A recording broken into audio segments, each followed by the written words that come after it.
Thanks for joining us. More than a dozen planes and ships searched Saturday for signs of Malaysia Airlines Flight 370 and collected objects in the waters of the Indian Ocean off Perth, Australia. 8 planes and 7 ships scoured the area. 2 Chinese ships collected white, orange, and red objects. What are they? We are not quite sure. None have been linked to the missing plane. China's state-run media says the crews left markers in the water to resume the search early Sunday. They're looking for clues in a new zone closer to Australia's coast. Investigators say it's 1,100 kilometers northeast of the previous one.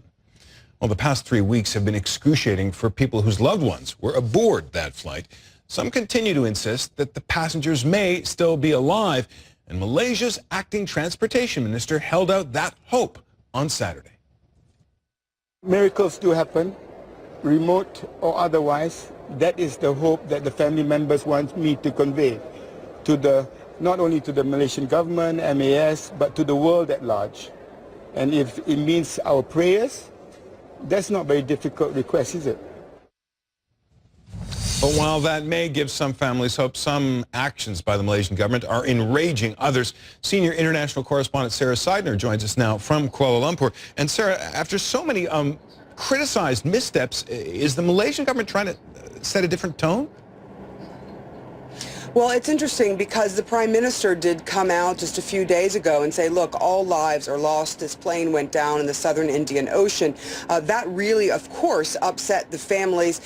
For them to hear that for the very first time from officials, some confirmation that they would never see their loved ones again alive. However, we did then hear, as you just heard there, from the acting transportation minister in a briefing just a few hours ago, said basically, look, there might be some miracle that happens, and perhaps we are still calling this a search and rescue mission, and perhaps there are still people alive in this missing plane that has been gone now for nearly a month, about 22 days. So there is a lot of confusion, I guess you could say, a lot of emotions that have gone up and down, but there have been some things that have really upset the families, particularly the Chinese families. Let me let you see what has happened over the past day. You suspect their privacy? For weeks, Malaysian Airlines representatives in Kuala Lumpur have been overtly protective of the families of those aboard flight MH370, shielding them from everything, including the media. The families initially appreciated it, but some of the family members from China now say Malaysian Airlines staff have gone too far, making them feel more like captives than guests in their hotels. I just wanted to come and meet the minister and meet other family members, but I was not allowed to leave. And they wouldn't arrange transportation. They wouldn't even let me take a taxi. I lost my freedom.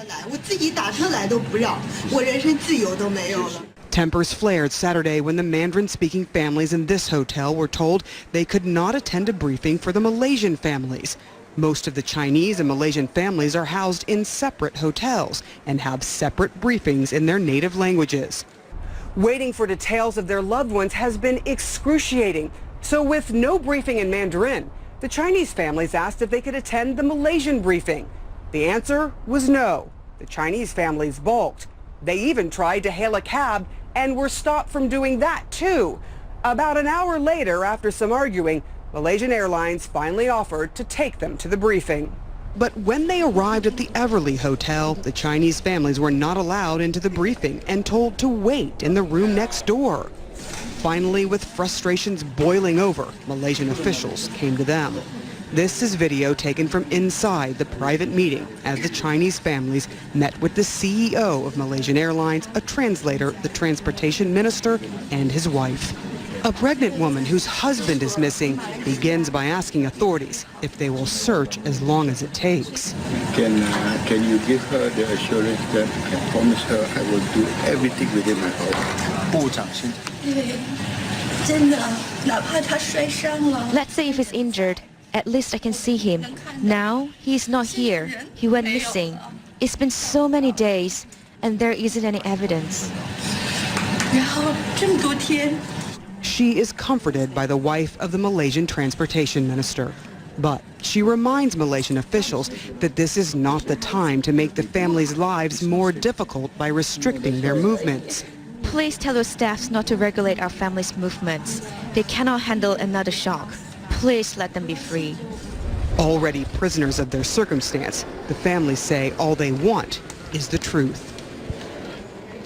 And look, what has really happened here is that basically emotions are so frayed after so many days of wondering what has happened to their loved ones. They have had so many ups and downs. For the most part, they said that they were given counseling. They've been given food and a place to stay, and they've been fairly happy with how Malaysian Airlines and the Malaysian authorities have treated them. What they are mostly angry about is that they feel that they haven't been given all the information that they deserve. They feel they have not been included enough in all of the different discussions, and they just simply want the answer to one question that the government at this point cannot give them, and that is, where is the plane from flight MH370? Jonathan?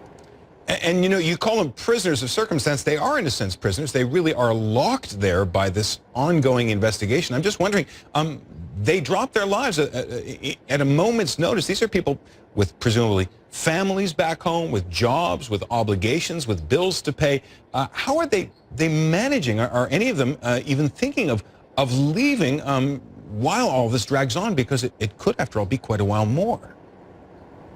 Yeah, one of the people in that video, Chang Li Ping, she has two small children, a 1-year-old and a 5-year-old, who are with her grandparents at this time. It has been a very difficult thing for them to pick up, come to as close as where their family, they last knew their family members were, and that was part of it. I think sort of an emotional tie, and also to be close to the Malaysian government, who is the heading up this investigation. But some of them have actually gone back to Beijing. The Chinese families, most of the passengers on that flight were from China, and some of them have packed up and gone back, although they have gone back to the Lido Hotel where the other Chinese families are, to meet up with them so that they can be what they said, a united front. But we do hear that there will be more families from China actually coming here.